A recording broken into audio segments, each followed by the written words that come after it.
Assalamualaikum warahmatullahi wabarakatuh. Sebelumnya saya ingin berterima kasih kepada Bapak Ahmad Lutfi SEMM selaku dosen mata kuliah saya. Perkenalkan, nama saya Putri Maulana dengan NIM 211010501281.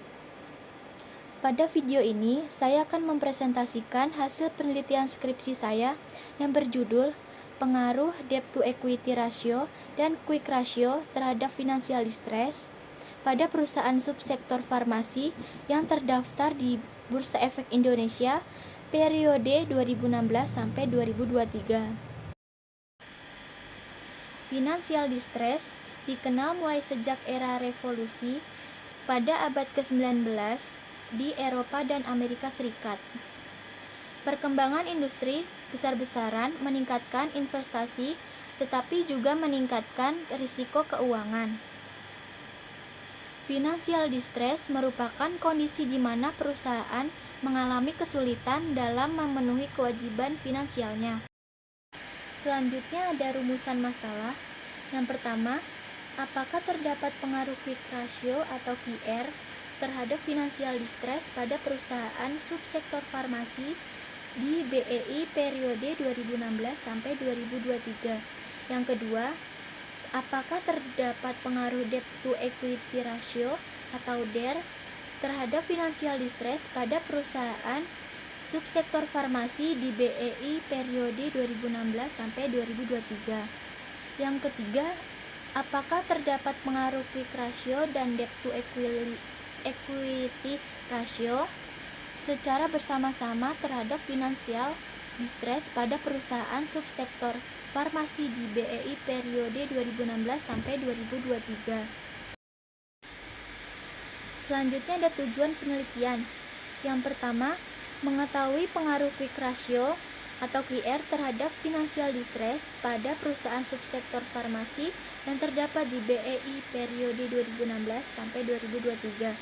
Yang kedua ada mengetahui pengaruh debt to equity ratio atau DER terhadap financial distress pada perusahaan subsektor farmasi yang terdaftar di BEI periode 2016 sampai 2023. Yang ketiga, mengetahui pengaruh quick ratio dan debt to equity ratio secara bersama-sama terhadap financial distress pada perusahaan subsektor farmasi yang terdaftar di BEI periode 2016 sampai 2023. Landasan teori. Definisi financial distress. Menurut Arifin tahun 2018, financial distress adalah suatu kondisi di mana aliran kas operasi sebuah perusahaan tidak mencukupi untuk memuaskan kewajiban-kewajiban sekarang sehingga perusahaan dituntut melakukan suatu tindakan yang korektif. Pengukuran Alman Z-Cross. Z sama dengan 6,56 ditambah 3,26 ditambah 6,72 ditambah 1,05,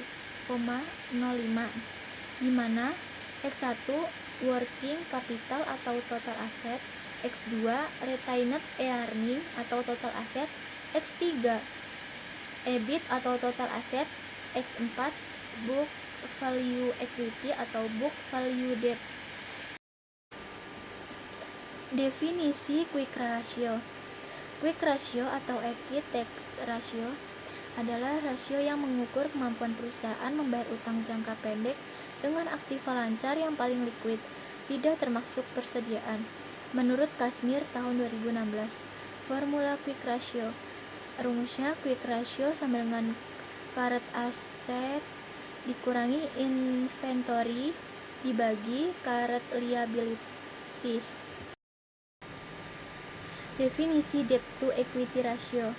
Debt to equity ratio atau DER adalah rasio keuangan yang mengukur seberapa besar perusahaan membiayai aset dengan utang dibandingkan dengan modal sendiri. Menurut Kashmir tahun 2016. Formula debt to equity ratio. Rumusnya DER sama dengan total liabilitas dikurang total equity dikali 100%. Metode penelitian. Yang pertama ada tujuan penelitian, menganalisis pengaruh QR dan DER terhadap financial distress untuk memberikan wawasan bagi perusahaan dan investor. Yang kedua ada populasi dan sampel, populasi seluruh perusahaan farmasi di BRI, sampel 9 perusahaan farmasi periode 2016 sampai 2023. Yang ketiga ada variabel penelitian, variabel dependen, Y, financial distress, Z cross, variabel independen, X1 quick ratio, X2 debt to equity. Yang keempat ada teknik analisis statistik deskriptif, uji asumsi klasik, analisis regresi linear berganda. Proses penelitian, di mana X1-nya ini quick ratio atau rasio likuiditas, X2 debt to equity ratio, rasio leverage, Y-nya financial distress, Alman Z cross.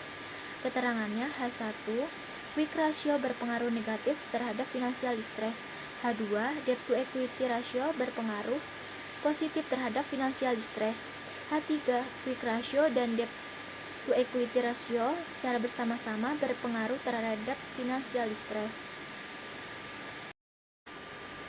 Yang terakhir ada kesimpulan.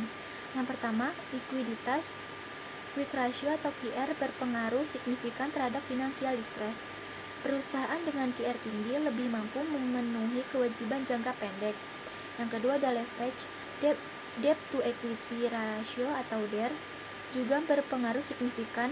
Perusahaan dengan DER tinggi menghadapi risiko yang lebih besar dalam memenuhi kewajiban keuangan. Yang ketiga, pengaruh gabungan. QR dan DER bersama-sama mengaruhi financial distress, menekankan pentingnya pengelolaan likuiditas dan utang. Yang keempat, rekomendasi. Perusahaan perlu mengoptimalkan likuiditas dan mengendalikan utang untuk menjaga kesehatan finansial dan mengurangi risiko kebangkrutan.